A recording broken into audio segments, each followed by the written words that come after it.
예를 들어서, 그쵸? 예, 예를 들어서, 이렇게 할 수 있거든요.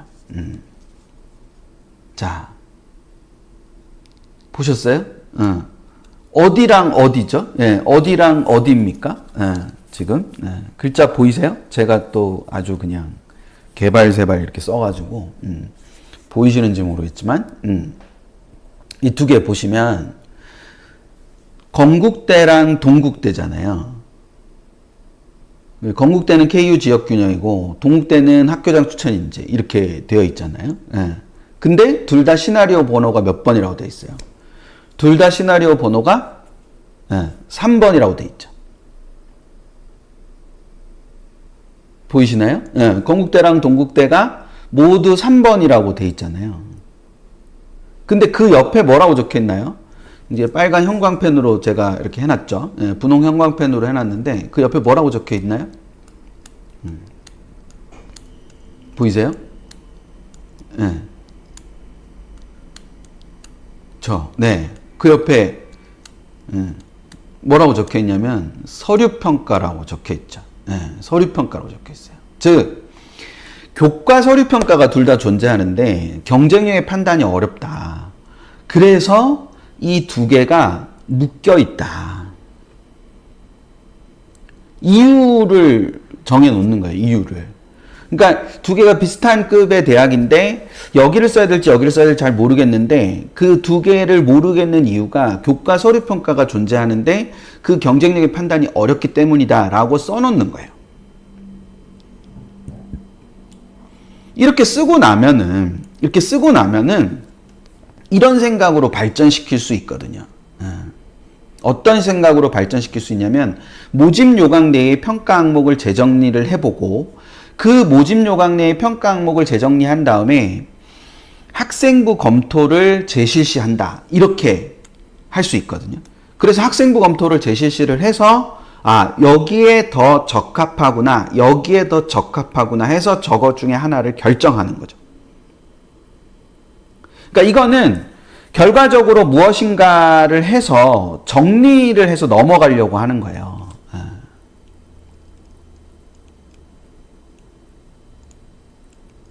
뭔지 되시나요? 네. 그 부분을 생각하실 필요가 있습니다. 그래서 그거를 염두에 둬서 생각을 해두시면 됩니다.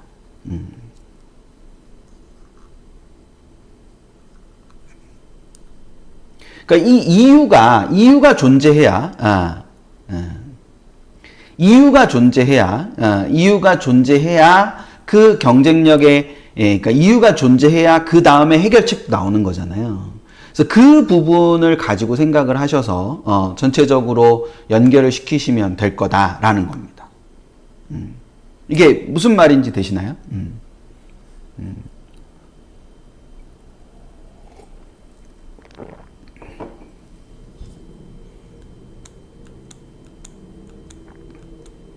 그러니까 전체적으로 이 부분을 가지고 넘어갈 때, 그러니까 이 조합을 짜고 그 조합을 짰을 때 그 다음으로 넘어가는 구절을 생각을 잘 하실 필요가 있습니다. 되셨죠? 아니면 이런 예를 들 수도 있어요. 자, 이런 예를 들 수도 있습니다. 지금 보이시나요? 자, 이걸 보시면 얘네는 시나리오 번호가 지금 몇 번이라고 나와 있어요. 그쵸? 6번이라고 나와 있죠. 시나리오 번호가 6번이라고 나와 있는데 이 대학이 숭실대랑 한양대예요. 그러니까 숭실대와 한양대 중에 하나를 생각을 하는 거죠.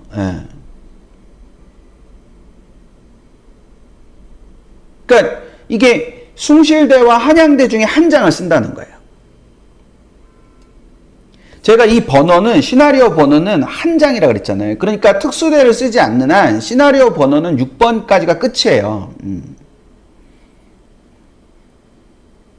되셨죠? 네, 시나리오 번호는 6번까지가 끝입니다.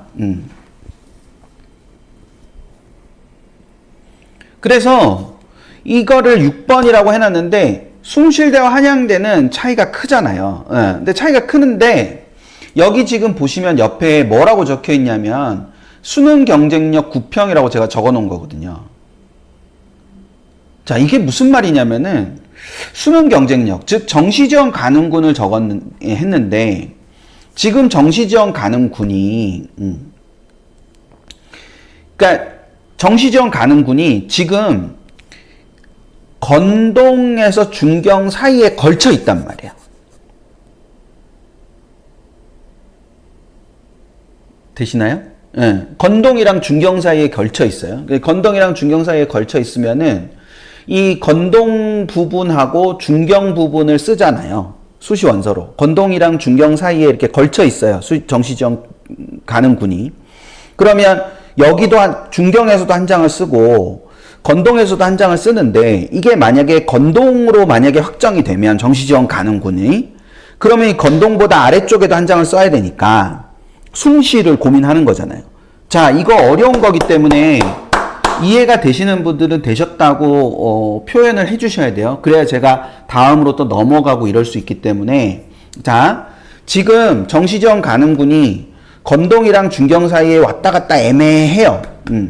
그래서 만약 우리 아이의 정시지원 가능군을 건동으로 잡는다. 그러면 그 건동급에서 하나를 쓰고 이 아랫블럭에서 하나를 써야 되잖아요. 그래서 숭시를 쓰려고 생각을 하는 거예요. 근데 만약에 중경으로 확정을 할 수 있다고 하면 중경급에서 한 장을 쓰고 건동에서 원래 한 장을 쓰는 것이 그 아래 보험 드는 거잖아요. 그럼 그 보험을 드는 거니까 굳이 숭실까지 내려갈 필요가 없는 거잖아요. 그럼 한 장이 남잖아. 그럼 그 한 장을 어디에다 쓴다는 거야? 한양대 논술에다가 쓴다는 거야.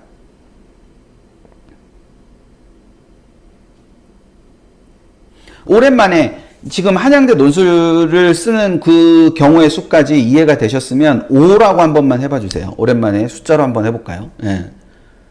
그러니까 다시 말씀을 드리면 지금 현재의 수능 경쟁력이 중경이랑 건동 사이에 이렇게 있다. 근데 여기서 만약에 건동으로 확정을 하면 숭실까지 쓰는 거고 이게 만약 중경으로 확정이 되면 숭실을 안 쓰고 한 장이 남는 거니까 그걸 위쪽에 올려서 한양대를 쓸 거다라는 게 지금 조합이 짜 있어야 된다는 거죠. 핵심은 거기 있어요. 그 조합을 지금 짜야 된다. 그리고 그 조합을 내가 짜기가 어렵다면 컨설팅이나 이런 데를 가서 그 조합을 짜달라고 해야 됩니다.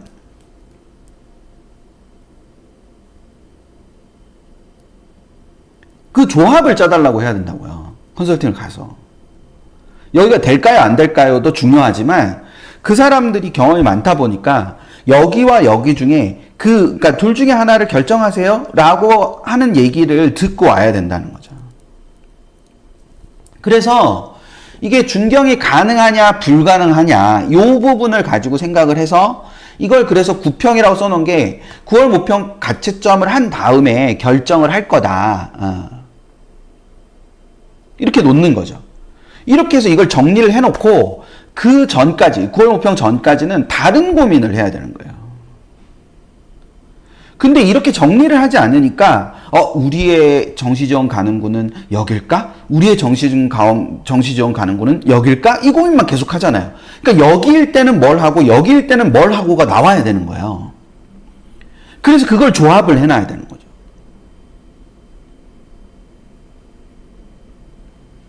처음 들으시는 분들은 신박하죠? 아닌가? 강요해야지. 막 신박한 거예요, 이거. 그러니까 정시지원 가능군을 어떻게 잡을 거냐만 계속 고민하시지 말고 정시지원 가능군을 이렇게 잡을 때는 어떤 경우의 수가 있고 이렇게 잡을 때는 어떤 경우의 수가 있고 그래 나중에 최종적으로 결정을 하는 거잖아. 그 결정을 하는 거는 자 다시 한번 얘기해 볼까요? 그 결정을 하는 건 제가 논리의 영역이라고 그랬어요. 믿음의 영역이라고 그랬어요. 그 최종적인 결정을 그렇게 하는 거는 논리 영역과 믿음의 영역 중에서 뭐에 해당하는 거라고요? 그건 믿음의 영역이에요. 그 전까지 가는 건 논리의 영역이죠. 그 전까지는 논리의 영역으로 많은 자료를 모으고 해야죠. 그 많은 자료를 이렇게 모으고 해석하고 할 때는 논리적인 거예요. 논리적인 건데 그걸 마지막에 결정하는 건 믿음의 영역이라니까. 그래서 그 부분을 생각을 하실 필요가 있는 거예요. 누구도 객관적으로 정시전 가능군을 정할 수 없어요. 정시전 가능군을 정해도 수능을 잘 봐오면 끝이잖아요. 그러니까 그 부분을 생각을 해야 돼요. 제가 지금 방금 드린 말씀을 잘 기억하셔야 되는데, 제가 뭐라 그랬죠, 좀 전에? 아무리 객관적으로 잘 정했어도 수능을 어떻게 해오면 끝이라 그랬죠. 잘 봐오면 끝이에요. 그러니까 말씀을 하실 때도 이렇게 해봐야 수능 못 보면 끝이야 이렇게 생각하시지 말고 수능 잘 보면 끝이다 이렇게 그렇게 말이라도 그렇게 자꾸 그 좋은 쪽으로 자꾸 생각하세요.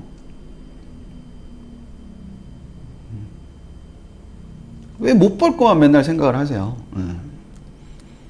자, 그렇게 하실 수 있는 겁니다. 되셨죠? 그래서 그렇게 생각을 하시고 자, 이렇게 조합을 짜는 겁니다. 여기까지 되시나요? 여기까지? 조합을 이렇게 짜는 거, 이렇게 조합을 짜는 거. 그게 이제 수시전 시나리오인 거예요. 그러니까 수시전 시나리오는, 그러니까 고정의 원서를 정하고 유동의 원서를 정하는데 생각을 정리를 하는 거예요. 그래서 유동을 조합을 짜고 조합의 이유를 써놓는 것이 굉장히 핵심적인 부분이다. 그러게요. 종교 같네요.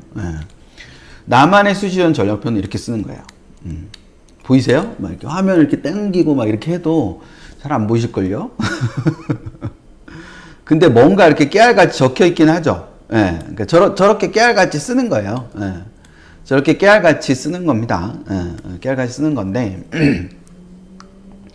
뭐, 최대한 이렇게 좀, 사실감을 갖기 위해서 다 썼어요. 제가 다 썼는데, 이런 식으로 쓴다라는 거예요. 오, 잘 보여요? 어떻게 잘 보이지? 아, 큰 화면으로 보신다 그랬지? 신시아나님, 아까. 자, 이렇게 되는 건데, 학대 보면 이렇게 되는 거예요. 경희대 네오르네상스를 쓸 건데, 미디어 학과를 쓸 거다. 미디어 학과를 쓸 건데, 원서 접수 기간은 언제냐? 9월 10일부터 9월 13일이다. 이런 걸 쓰는 거죠. 특히 원서 접수 기간이 9월 10일부터 13일까지인데 18시가 원서 접수 마감 시간이다 라는 거를 써놓는 거예요. 여기 지금 보시면 2022, 2023, 2024, 2025 이렇게 가잖아요. 그쵸? 예, 이렇게 2022, 2023, 2024, 2025 유튜브에서 당신 오늘 라이브 잘했는데? 이러고 저한테 칭찬해 줄 것 같은데요. 자, 이렇게 보시면 이제 2022학년도에는 26명을 뽑았는데 충원 인원은 23명이에요. 그리고 충원율은 88.5%고 원래 최초 경쟁률은 21.3%, 21.3대 1이었다. 그리고 1단계는 4배수였어요. 1단계는 4배수였고 서류 100으로 뽑는데 2단계는 1단계 70%, 그 다음 면접 30%를 한다. 글자 보이시죠? 예, 글자 보이시죠? 예. 글자 보이실 겁니다. 그리고 2023학년도에는 25명, 한 명이 줄었네요. 한 명이 줄었는데 충원 인원은 16명으로 충원 인원은 큰 폭으로 많이 줄었어요. 그리고 충원 비율은 그래서 64%고 그다음에 경쟁률은 22.7대 1이었다. 근데 이제 이게 한 명이 줄어서 22.7대 1이니까 사실 이제 경쟁률은 여기서 좀 비슷한 거라고 볼 수 있어요. 지원한 인원은 좀 비슷한 부분이라고 볼 수 있습니다. 근데 전형 방법은 비슷하긴 한데 1단계 배수가 3배수로 줄었어요. 그쵸? 예, 3배수로 줄어서 이렇게 구조가 돼 있습니다. 근데 여기는 보면 수능 최저가 있었네요. 그쵸? 예, 수능 최저가 있었습니다. 수능 최저가 있었기 때문에 여기 보면 2022학년도 결과는 최저가 있는 결과구나. 되시죠? 예. 이런 거를 볼 수가 있어요. 그리고 또 하나는 전형 방법의 변화는 없구나. 2, 3부터는 없구나. 물론 2의 4배수를 뽑았다가 3배수를 뽑는 걸로 바뀌었는데 그 전형 방법에 큰 변화가 있진 않지만 1단계 배수의 변화가 있구나. 그럼 그 1단계 배수가 어떤 식으로 영향을 줬을 건가라는 걸 생각을 해볼 수 있겠죠. 또 한편으로는 23학년도와 24학년도의 충원율이 같네? 뭐 이런 걸 볼 수가 있는 거예요. 이걸 이렇게 옆에다가 적어 놓고 보면은 안 보이던 것들도 좀 보이거든요. 그래서 이런 표를 적어 보는 게 굉장히 의미가 있습니다. 그 다음으로 넘어가 볼까요? 그 다음에 아래쪽에 뭐가 있냐? 이렇게 결과가 있거든요. 결과가 있는데 그럼 여기에 이 빨간 포인터 있는 곳에 뭐라고 적혀 있나요? 빨간 포인터 있는 곳에? 그렇죠. 출처라고 적혀 있죠. 출처라고 적혀 있습니다. 그래서 이걸 어디서 본 결과를 내가 여기다 써놓은 건지를 보는 거죠. 되셨나요? 그러니까 어디서 본 결과를 여기다가 써놓는 건지 이렇게 써놓는 거예요. 그러면서 여기를 보니까 제가 써놓은 거에는 없는데 여기에다가 이 입학처 책자에 보니까 서류평균이랑 면접평균이 있어서 서류평균이랑 면접평균도 여기다 써본 거예요. 그리고 경희대 네오네상스 같은 경우는 3포도가 제공이 되잖아요. 그 3포도가 제공이 되니까 맨 마지막에 합격한 아이들, 합격자 기준으로 맨 마지막에 합격한 아이들이 교과가 어느 정도 선에 있는지를 써볼 수 있죠. 그쵸? 네. 그러니까 최저를 발표하지 않지만 그 3포도를 보니까 여기는 5.2쯤 정도가 되고 여기는 3.9쯤이 되고 여기는 4.8쯤이 되는 거구나 이렇게 볼 수 있는 겁니다.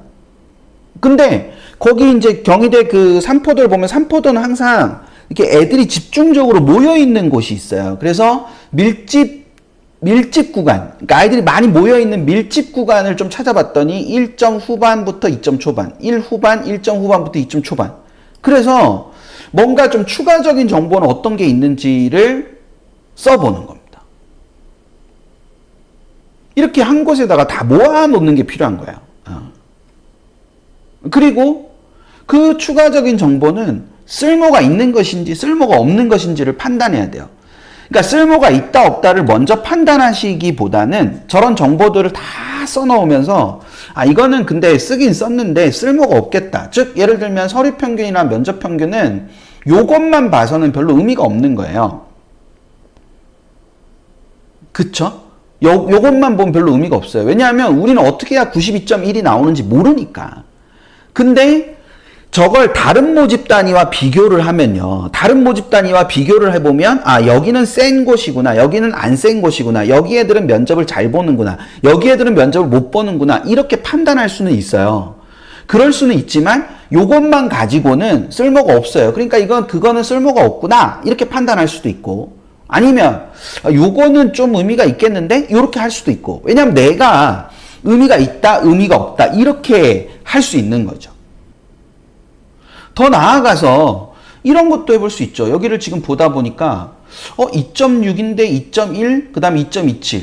그러니까 합격자, 총합격자, 등록자가 아니에요. 총합격자. 총합격자의 여기에 평균인데 총합격자의 평균인데 그 총합격자의 평균을 보다 보니까 2.6에서 갑자기 2.1이 돼버렸네? 그럼 이게 왜 그렇지? 모집 인원은 이때 26명, 25명, 25명에서 모집 인원은 유사한데 왜 갑자기 상승했을까? 라는 갑자기 상승한 이유나 이런 것들도 생각을 해보는 거예요. 새롭게 새로운 시각을 지금 갖게 되실 거예요. 자, 이렇게 해볼 수도 있는 겁니다. 그러니까 입결을 이렇게 정리를 하다 보면 그래서 이게 이제 2022랑 2023은 50% 70% 컷이 없어요. 경희대 네오네상스는. 그리고 어디가에도 없거든요. 어디가에도 없는데 입학처 책자에 2023만 50% 컷과 70% 컷이 나오는데 그건 최종 등록자 기준이에요.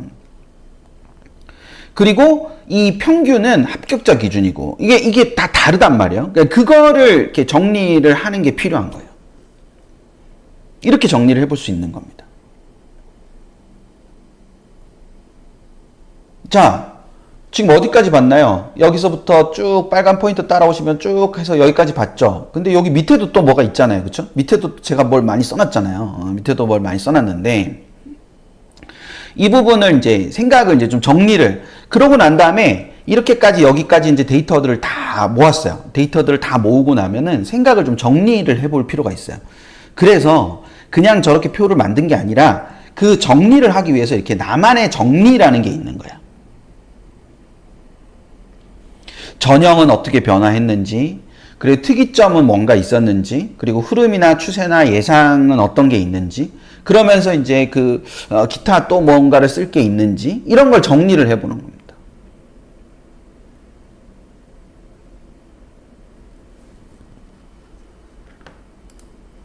어렵죠?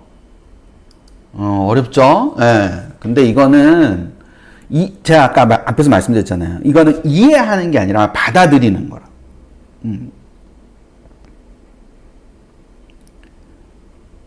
그러니까 이게 이해하는 게 아니라 이렇게 받아들이는 겁니다. 그래서 이거를 나름대로 끄적끄적을 해보는 거예요. 끄적끄적 하다 보면 고민이 정리가 되기도 하고 더 이상 안 해도 되겠다. 더 고민 안 해도 되겠다. 이렇게 할 수 있는 겁니다. 얼마든지 하실 수 있어요. 얼마든지 하실 수 있습니다. 왜냐하면 옳은 건 없으니까요. 누구는 옳고 누구는 그른 건 없어요. 그건 없거든요. 그건 없기 때문에 그냥 저 구절을 가지고 받아들이기만 하면 하실 수 있어요. 이해하려고 그러면 못해요. 왜? 이렇게 하면 못해요. 네, 그렇게 하면 못합니다. 그냥 받아들이면서 저걸 해보면 저렇게 늘어요. 제가 적은 걸 조금 더 확대해서 보여드리면 자전이 신설됐지만 그 자전은 교과에서만 236명을 뽑기 때문에 네오는 18명밖에 자전을 뽑지 않기 때문에 미디어 모집 인원의 변화는 없다.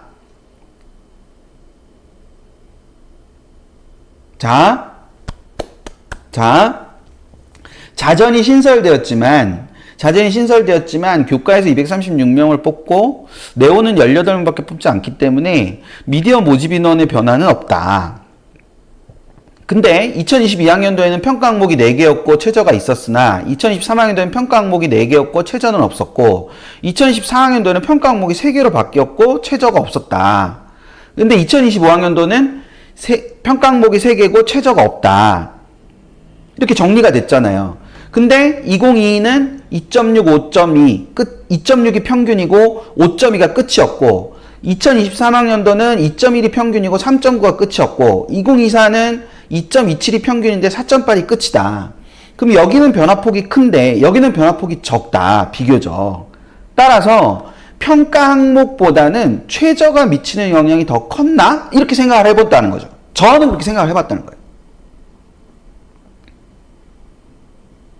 그러니까 평가 항목이 4개에서 3개로 줄었을 때는 변화의 폭이 적었는데 평가 항목 4개 똑같은데 최저가 변화했을 때는 변화의 폭이 컸으니까 평가 항목의 변화가 미치는 영향보다는 최저의 변화가 미치는 영향이 더 큰가? 라는 판단을 저는 했다는 거예요.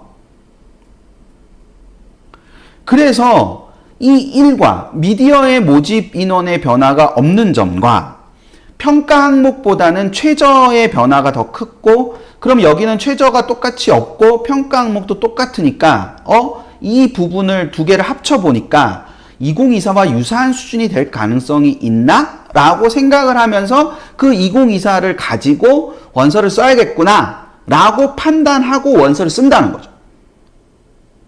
이게 맞다 틀리다의 문제가 아니라 원서를 쓰는 나만의 근거가 있으면 되는 거예요. 어제 들으신 분들은 제가 했던 말 기억하실 텐데 나만의 기준과 나만의 의미가 있으면 되는 거거든요. 이것만 있지 않았잖아요. 밑에 뭐가 더 있어요. 그쵸? 밑에 뭐가 더 있죠. 지금 여기까지 봤잖아요. 예. 근데 밑에 뭐가 더 있잖아요. 예. 밑에 뭐가 더 있죠. 예. 분명히 위에 이게 있었는데 이렇게 경쟁률 17.8대1, 22.7대1, 21.3대1 요게 있었는데요. 그쵸? 요게 있었는데 이거는 지금 최종 경쟁률이잖아요. 예. 그러니까 실시간 경쟁률. 그러니까 2023학년도에는 2.48대 1, 8.04대 1, 18.44대 1, 18.44대 1, 22.68대 1. 그러니까 경희대는 오후 발표를 안 하는 거예요. 그래서 오전 발표랑 오후 발표랑 지금 같은 거거든요. 예. 오전 발표랑 오후 발표랑 같은 거예요. 예. 그래서 이부터 0.64대 1, 4.32대 1 계속 적잖아요. 계속 떨어지니까 최종도 떨어지죠. 그래서 올해 실시간 경쟁률을 여기다 써보는 거예요. 되셨어요? 올해 실시간 경쟁률을 여기다 위에다가 쓰면서, 아, 올해 실시간 경쟁률이 이렇게 쓰면서, 생각을 해보는 거죠. 예, 실시간 경쟁률은 어디서 확인이 가능하냐? 과거는. 올해 실시간 경쟁률은 올해 그냥 보면 되잖아요. 그쵸? 예, 올해 모집 사이트에서, 지원 사이트에 제공을 합니다. 예. 그래서, 9월 9일 날 아침에 9월 9일 날 아침에 밴드에 올려드릴 겁니다. 밴드에 올려드릴 때 2025학년도 실시간 경쟁률을 확인하는 것도 올해 경쟁률 확인하는 것도 알려드릴 겁니다.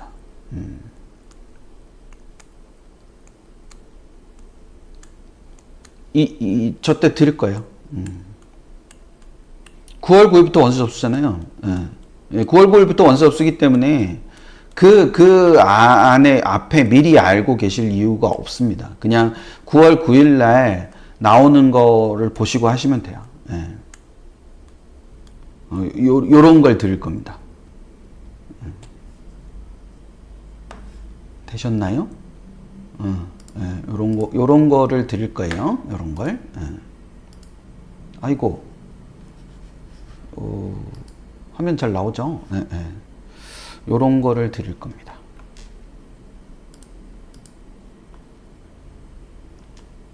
아이고. 이거 아닌데? 예, 예. 되셨나요? 예. 요런 거. 지금 대충 보이세요? 예.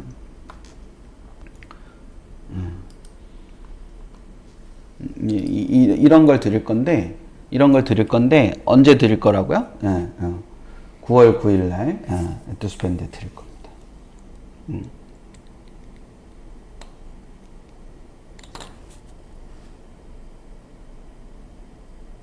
자, 예를 들어서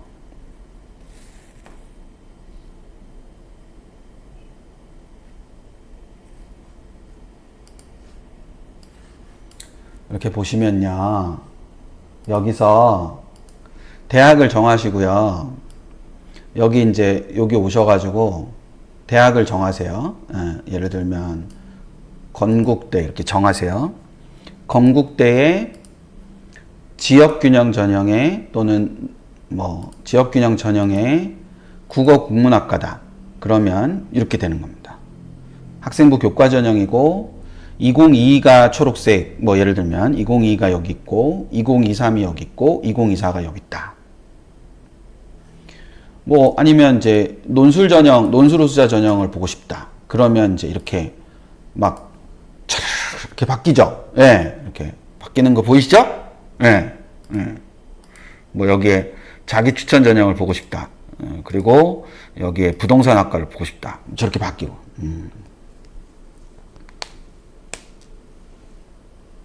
되셨나요?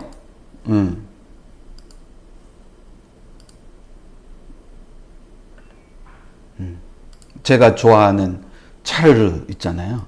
차르르. 이렇게 여기 보시면 어디 해볼까요? 당국대? 그럼 여기 아무것도 안 나오죠? 여기 아무것도 안 나옵니다. 그러니까 DKU 면접 전형, 그리고 학과까지 다 돼야 나와요. 경제학과. 그럼 학생부 종합 전형인데 저렇게 된다.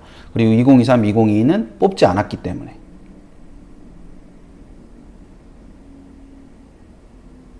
이거를 3개를 보실 수 있고, 3개를 보실 수 있고요. 3개를 보실 수 있고, 이렇게 3개를 보실 수 있고, 프린트가 됩니다. 예, 프린트가 되니까 여기 위에다 쓰시라고, 여기 위에 쓰시라고 여기 칸을 비워놨어요. 되세요? 여기 칸을 프린트해서 쓰시라고 여기 칸을 비워놨잖아요. 여기 위에. 되시죠? 예. 물론 이것도 드릴 거예요. 이것도 드릴 겁니다. 예, 이것도 드릴 거예요. 이것도 드릴 건데, 이것도 드릴 겁니다. 이것도 이렇게 쫙 나와 있는 거 작년에 요렇게 드렸죠. 예. 작년에 보셨던 분들은 요렇게 드렸어요. 요렇게 드렸는데 요거 찾기가 되게 어렵다고 하시고 이제 그렇게 하시는 분들이 많으셔가지고, 요렇게 요것도 드릴 거고, 이렇게 검색 화면을 따로 드릴 겁니다. 검색 화면.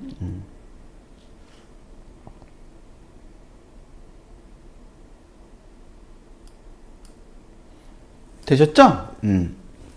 언제요? 언제 온다고? 언제 저거를, 이거 언제 드린다고요? 9월 9일 날. 누가? 9월 9일 날 누가 이거를 올려놓겠습니까? 수능 이후를 검토해야 된다는 게 뭐냐? 그러면 수능 이후라는 거는, 자, 수능 이후를 검토해야 된다는 부분에서,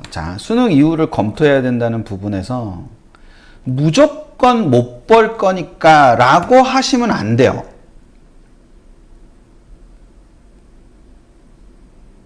되셨나요? 수능 이후를 검토하라는 의미를 무조건 못 볼 거니까 라고 받아들이시면 안 됩니다. 그게 아니라 수능 이후를 둘로 나누어서 고민하는 거예요. 잘 봤을 때랑 못 봤을 때랑.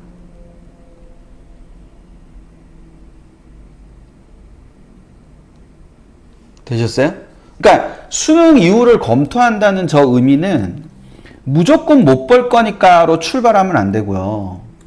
수능을 잘 봤을 때와 못 봤을 때, 그 부분을 생각하셔야 돼요. 그래서 수능을 잘 봤을 때는 안 갈 수 있는 걸 고민해야 되고, 수능을 못 봤을 때는 그래도 여기까지는 가야 된다는 걸 고민해야 됩니다. 그러니까 수능 이후에 수능을 잘 봤을 때 안 갈 수 있다는 건, 무슨 말이냐? 수능 이후에 선택할 수 있는 게 있어야 된다는 거예요.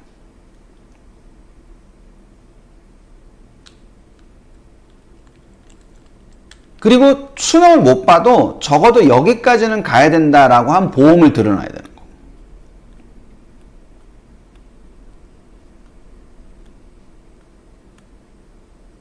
되셨죠? 예. 그러니까 수능 이후에 잘 봤을 때 안 갈 수 있고 못 봤을 때 여기까지는 가야 된다라는 것을 가지고 우리의 목적은 어디까지나 입시에 성공하는 데 있지 수시에 성공하는 데 있는 게 아니죠. 그쵸? 입시에 성공하는 데 있는 거지 않습니까? 그러니까 입시에 성공하는 데 있는 거지 수시에 성공하는 거에 있는 게 아니잖아요.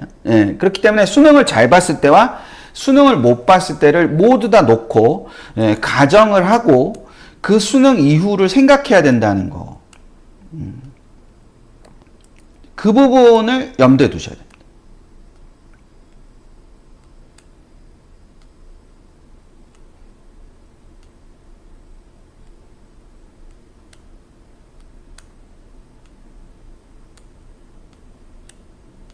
정말 부탁드릴게요.